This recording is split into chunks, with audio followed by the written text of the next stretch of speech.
President Trump now says he is considering waiving certain oil sanctions on other countries, all in an effort here to keep gas prices down in the States. At one point earlier in the day, oil prices spiked to more than $110 a barrel, the highest since the pandemic. KTVU's Tom Vakar live tonight at a gas station there in San Rafael. Tom, the price of the barrel came down a bit, but the gas price is still going up at many of those stations. Yeah, we'll explain that in just a second. Take a look at the prices. $5.75. Now, the federal administration say that this spike will ultimately lead to lower prices for gasoline and not aggravate any inflation. But at a discount gas station, we only met one person who agreed with that.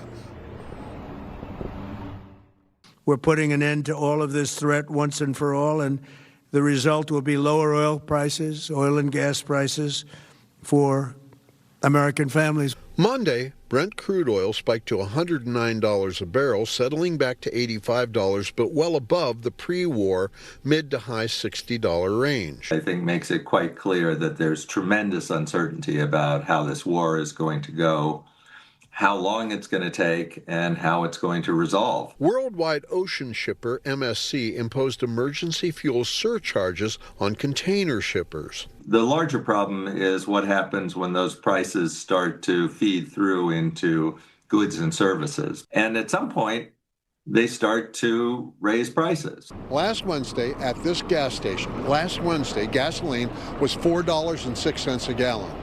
Today, it's now $4.92 a gallon. That is an 86 cents a gallon difference.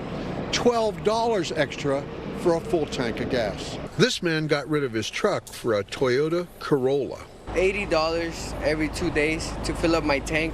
So it was too much money for me to spend in a week. So I had to get a new car that was like cheaper gas. Like you see, $43, cool. I'm an Uber driver, and you don't make much to begin with.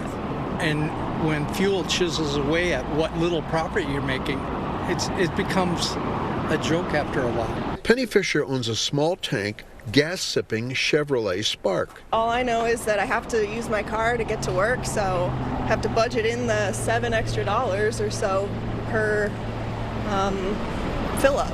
I trust in our president, and I think that the prices are going to come down, and it's just a matter of time. San Rafael's McCoy Auto Broker says electric vehicles may get a big boost. I would say in the last 45 days, there's been an uptick in maybe demand or interest in EVs and plug-ins. I would say in the last week for certain, people have wanted to kind of explore that as an option. If this war settles down, you'll probably see it going down again, but I don't know how much it will go down then. Now throw in high gas taxes here in California, throw in our expensive special blend of gasoline, not enough refineries, and of course we have to make sure that we understand that this gas is made not many places, and it's very expensive if you bring it in out of state, and you are paying for it. Tom Vakar, KTVU, Fox 2 News. Hey, Tom, real quick, what about tapping into America's strategic petroleum reserve to ease the pressure? I mean, could that happen? Some nations have started dipping into their strategic reserves, but not the United States so far. And probably the reason for that is they want to see where this goes because they are also uncertain. But at some point in time, the strategic reserve could be used to put oil into the market and lower the price of gasoline. But that won't last forever. In total, it's a 125-day supply, and you can't get rid of all of it because you need it for the military and other emergency purposes. So it's not a big, long stretch out there, but it would have an impact on lowering gas prices, and then they'd have to refill that reserve at a time oil is cheaper. Got it. Tom Vakar, live tonight in San Rafael. Tom, appreciate it. Thank you.